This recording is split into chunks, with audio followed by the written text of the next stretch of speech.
Next panelist is Dr. Anirban. Yes. Ghosh.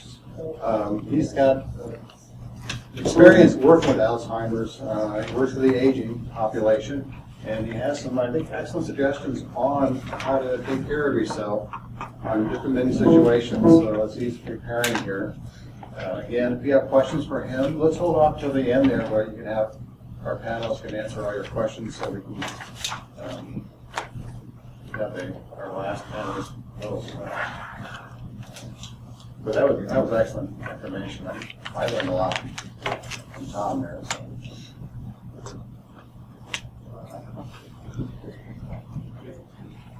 That was great.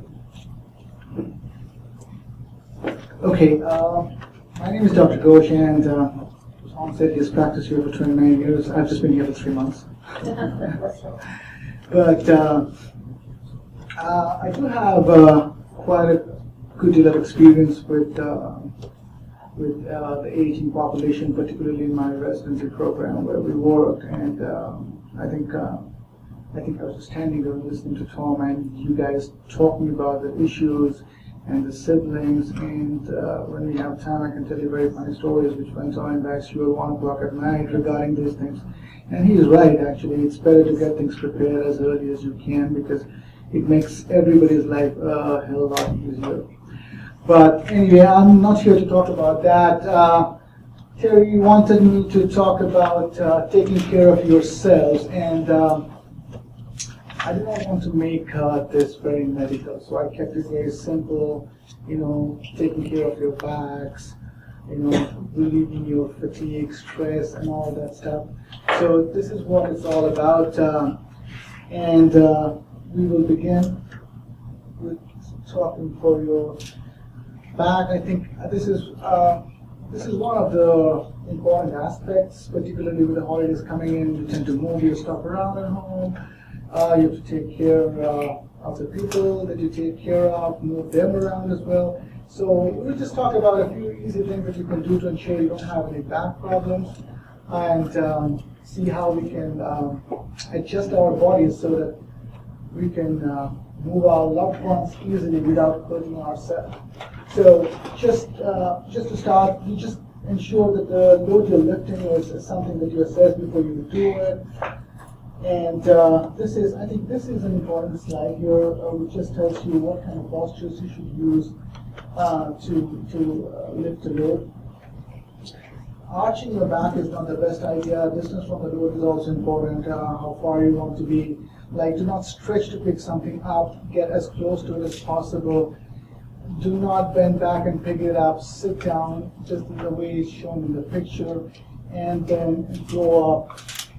From there, this is like the steps that's to go up from 1, 2, 3. Always ensure that the load is kind of between your chest and your waist, and you literally let your legs and hands do the work, not your back. Try and keep the back as straight as possible, and in fact, keep the back straight. This is kind of a classic movement. Pick it up and lift it down. So when you're putting it down, it's the same thing. You're kind of bending down again, going back to the same posture and putting the load down. Do not twist, because twisting can hurt your back with the load in place. And there are certain things that you can do to avoid back injuries just before you start doing any heavy work. Warm up, stretch your legs and back. Of course, you're sitting there for a long period of time and somebody says, "Can you just lift this thing for me?" And you just walk up there and try to lift it. Well, there's a high chance you're going to get injured. So do not do heavy stuff without preparing yourself, particularly if you're not accustomed to be doing that kind of stuff on a daily basis. Of course, do not overdo it. You should be doing as much as you can. Do not walk on slippery surfaces. One of the important things for caregivers, as well as for the people that they care about, and I tell that to all my patients, is your floor should be clear of mattresses and stuff which are loose, which can catch your feet. One of the most common cause of elderly falls is that they had a mattress lying out there which they had for a long period of time. However, they have not realized that their balance has been going worse, and they will just trip over and fall. And fall is one of the most common cause of hospitalization, morbidity, and mortality, in fact, as you grow older. So That's something that you should take care of. Please do not rely on back belts to protect yourself. It helps if you wear them, but the point is your back is not going to remain protected if you wear that. So I think the basic techniques are more important rather than the belt itself.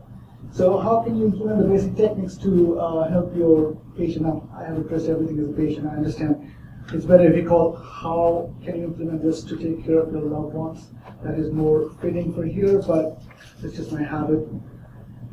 So I'll show the picture. I think that will make more sense. So this is what it should be like. You know, you're getting as close to the person as you can with your feet and knees and lining them up accordingly. Okay, their feet close to your feet, their knees close to your knees. Then the staggering feet posture is important. Like, do not just stand there and grab it. That's the thing.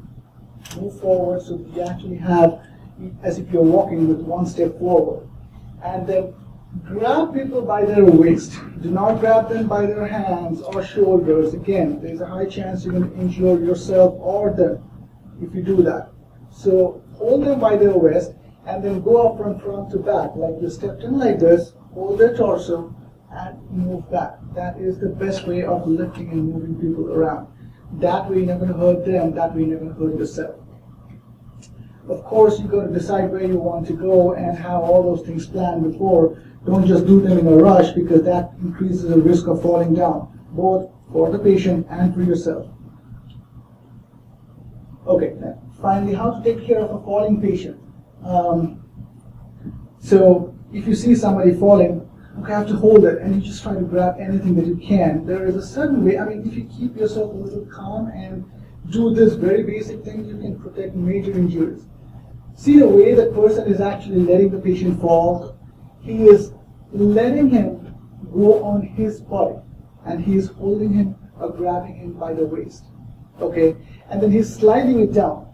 Two things are protected here, and these are the two most important things for a fall. His head is protected, his hip is protected.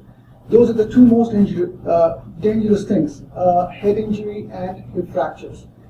So if you do it like that, just the way it is, spread yourself out, let the patient or whoever you're taking care of slide on your body so that you can actually let them fall down, but you're going to take the majority of the impact away and then call for help for transfers. Do not try to drag them quickly to a seat, a bed or something, because that creates more problems than good.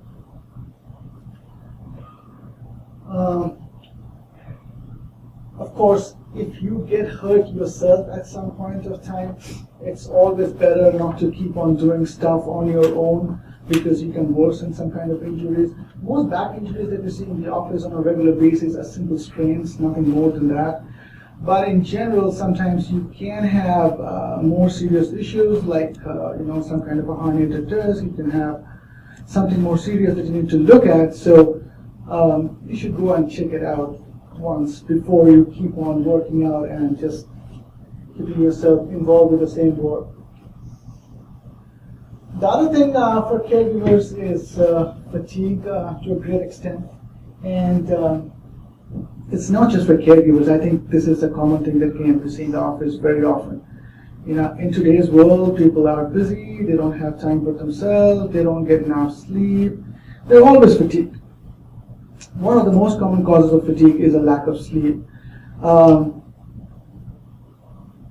good sleep routine and a good amount of sleep time helps you a lot in doing your daily activities. Takes care of your daytime fatigue, makes you more concentrated in your work, makes you feel less irritated. People around you are happy and you are happy yourself. By a good sleep routine, what I mean is, not sitting in front of the TV on a couch and falling asleep. That's not the best of ideas. You should relax for at least half an hour or 40 minutes before you go to bed. Now, what makes you relaxed is up to you. People read, that makes it relaxed. You can listen to music, that makes it relaxed. But the point is, it has to be relaxing. If you're watching like a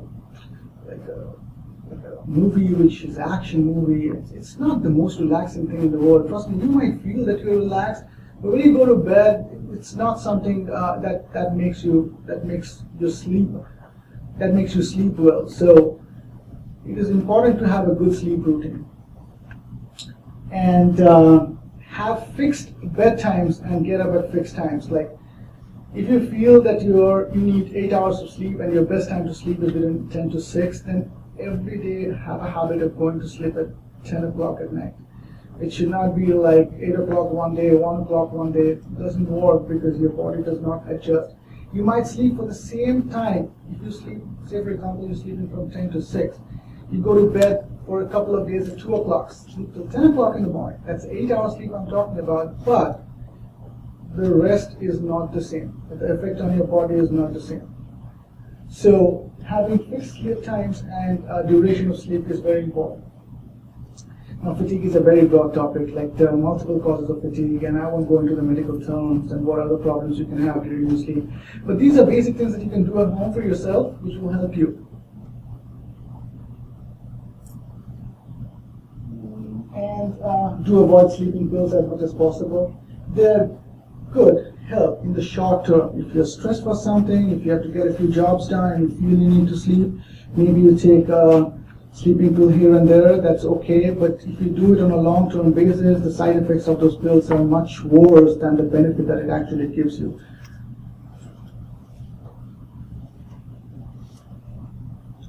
The other thing is, if you're doing like 24-hour care and doing shift work, I don't know how many of you actually have to do this and how many of you actually have to stay awake at night to take care of people around at home. But if you're doing that, then one thing that you should realize is that you're missing out your night's sleep, and you can never recover that by sleeping in the day. It never happens. Your body is not set up like that. So what you can do is, again, you can treat your daytime just as you would treat your nighttime. Have the windows completely darkened out. Again, relax before you go to bed. Have fixed times in your sleep. And when you get time off, use it for recovering your sleep, just because, and I can tell you from my own experience and my friends that I used to see in residence, we used to do very long hours. We used to do 36 hours, 38 hours at a stretch. We used to do nights. And we used to do nights like for 4 weeks at a stretch. With 1 day gap each week, so we would work for like 6 days a week, nights back to back. And many of us had that initially when we started the nights, we would just come back home and say, oh, fine, it's a day, I can get this job done, I can get that thing done. And within 7 days or 10 days, I was completely crushed. So don't do that. If you need your sleep, always give yourself some time to recover from your sleep. If you have a stressful day, take some more rest out of it. Keeps your fatigue away. The other important thing is the physical deconditioning. Now, I do understand many people feel that, you have to do so much work during the day, you're getting your physical activity anyway done during the day. But it is not enough. You should always have some time for yourself to do whatever physical activity suits you. You can do some walking. If you like running, run. If you like to play sports, play. Of course, it varies from person to person depending on how much he or she can do, but some of it has to be done. More physical conditioned you are, less fatigued you will feel at any point of time. Physical deconditioning is one of the most common causes of fatigue. And so try and keep yourself fit. What this means is ultimately you have to find some time for yourself amongst all the other things that you do. I know it's challenging, I know it's difficult, but it's your health that we're talking about, so you've got to find some time. And finally, the mental stress. Of course, there is mental stress when you take care of people who are sick, who are needy, who requires your attention all the time. You will be mentally stressed, and that mental stress off and on gets converted to physical fatigue. So relax your mental stress. Now, I am not a person who can tell you about relaxation techniques and all that stuff too much. I usually tell patients, do whatever you want to do to make you relaxed. I'm not an expert on that. But I've heard some people say, I do meditation and I think that makes me relax. Fine. Some people say, every night, I'll have some time out for myself to read some book and that makes me relax. Do it. But that mental stress has to be shed at some time in the day. You do it, you have a better day the next day. But if you keep on getting stressed and if you keep on building it up, it's going to affect your sleep. And it's a vicious cycle. It just keeps on going that way. I think we had a booklet here that I was looking at, Take Care of Yourself. And I think these are the main things that they really wanted to address: sleepiness, exhaustion, depression and anxiety. Well, depression and anxiety, I think, comes as a part of the deal sometimes. If you're depressed, if you're anxious, most of the things like behavioral modifications that I was talking about kind of helps with them. If you still feel you're depressed and you're anxious, then you do need other therapies, you need pharmacological therapies, you need to go to talk with someone. You just cannot, get out of your depression so easily. That's pretty much it. Do you have any questions? Anybody has any questions? Yes. I have a comment. Yes. One thing I learned from experience was when you were showing the pictures of lifting someone out of a wheelchair, always lock the brakes on the wheelchair. You're right. You're so right. Absolutely. That's something that has to be, of course, kept in mind. I mean, don't let them roll. But yes, that's a good addition. Thank you. Well, then thank you for listening.